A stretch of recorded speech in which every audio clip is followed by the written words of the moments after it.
So for the Tackle Your Task, Chapter 5, you want to make sure that you close out of Craig's Design and Landscaping and you open up the test drive again.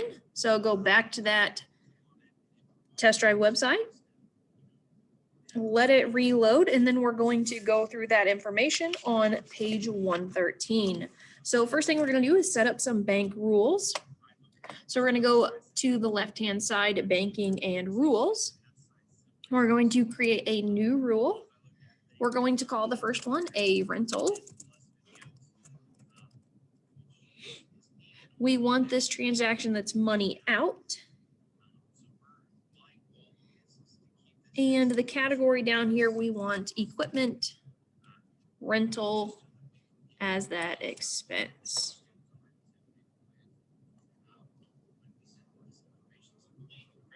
We're going to click save. Whoops, something.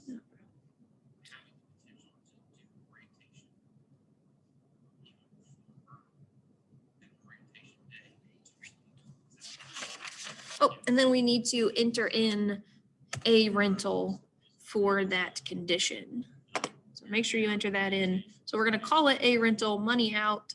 We're going to make sure that we have a rental and then expense, category, equipment rental, and save. We're going to create another new rule, and this one's going to be called a rental again. This time we want a money in rule, and category is going to be equipment rental expense again. I'm going to enter in a rental transaction. Category again, equipment rental expense. Go ahead and click save. This time it's not going to let us, I'm going to put money in parentheses and save that. Notice for both of those, we wanted to use all those bank accounts. So if we were to look back, all bank accounts should be selected here. Again, click save, and we are done with those two rules. Next thing we are going to do is match transactions in our checking account. So we're going to go to the left-hand side.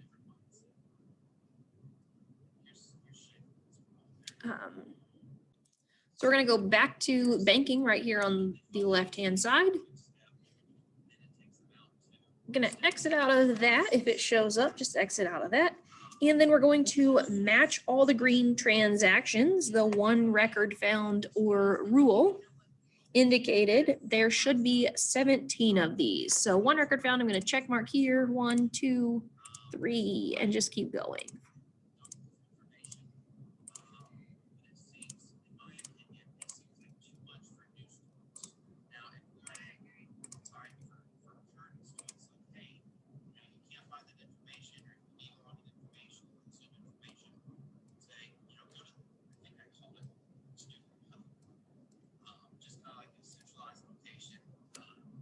So I found 14 of them. I didn't find any that said they had a rule.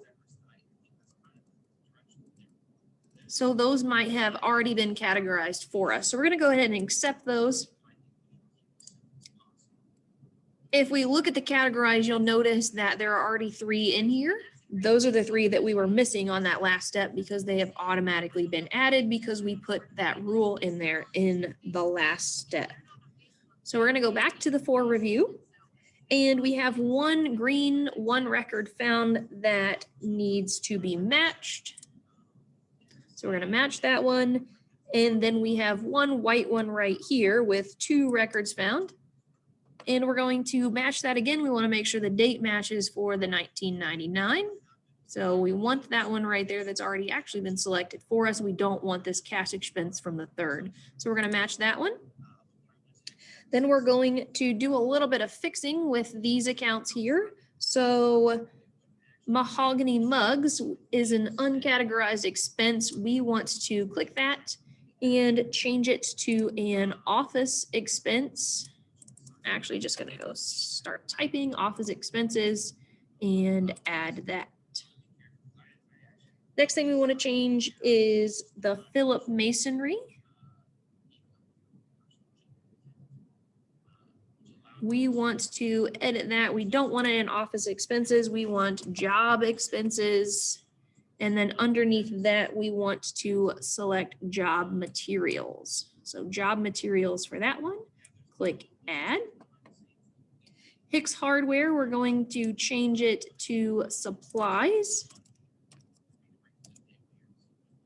So we want the supply expense account.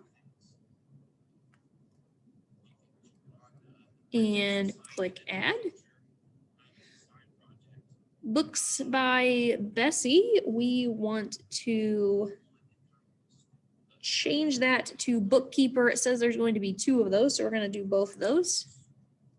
So we are going to change that to bookkeeper. So go ahead and add that. And then we're going to change that other one for Books by Betsy again to bookkeeper. Save that. And then the last one we need to do is find a match for Chen's Gas. Hopefully, give it a second to load. So now that that's finally loaded, we just have one transaction left to match. So we should be able to find check number 70 for this. So we want to find a match. And if you look right here, it's already showing up with check. Reference number is 70.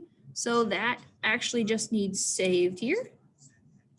And notice we are all set. So we found that match for Chen's Gas.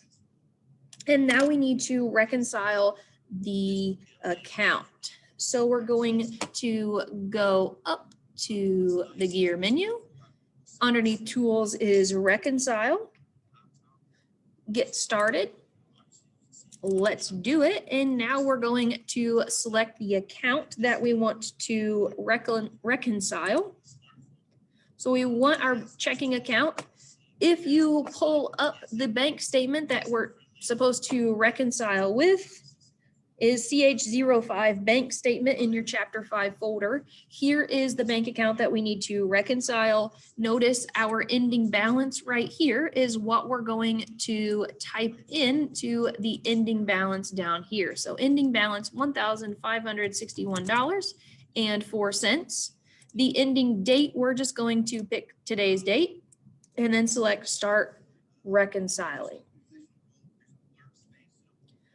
So we're going to go through each of those transactions and make sure that they have been checked off of our list. Remember that we are finished once we have all of our deposits in, our payments, and the difference will be 0.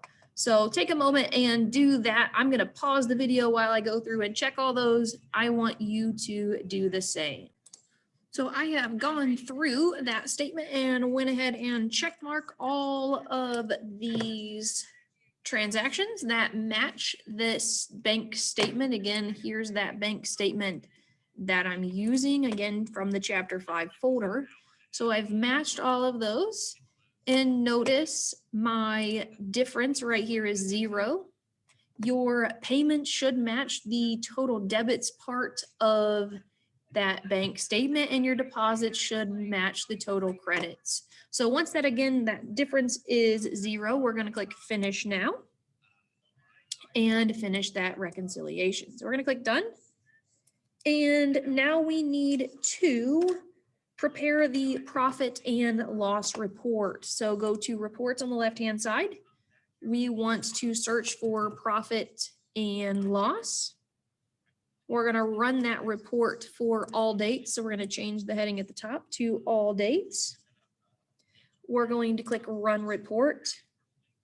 And then we need to make sure down here at the bottom that our net income, the last row there, is negative $866. So negative $866. Next thing we want to do is prepare the balance sheet report. So I'm going to go back to the report list and I'm going to type balance sheet. For our balance sheet, again, we want to select all dates and run the report. Our total assets for this right here, total assets right here should be $20,927.83. So that matches just fine. I'm going to go back to banking on the navigation bar just to check my other balances. So our checking account balance in QuickBooks down here at the bottom should be negative $1,307.46. The bank balance up there on the top should be negative $3,621.93. You are finished with the tackle the task from chapter 5 on page 113.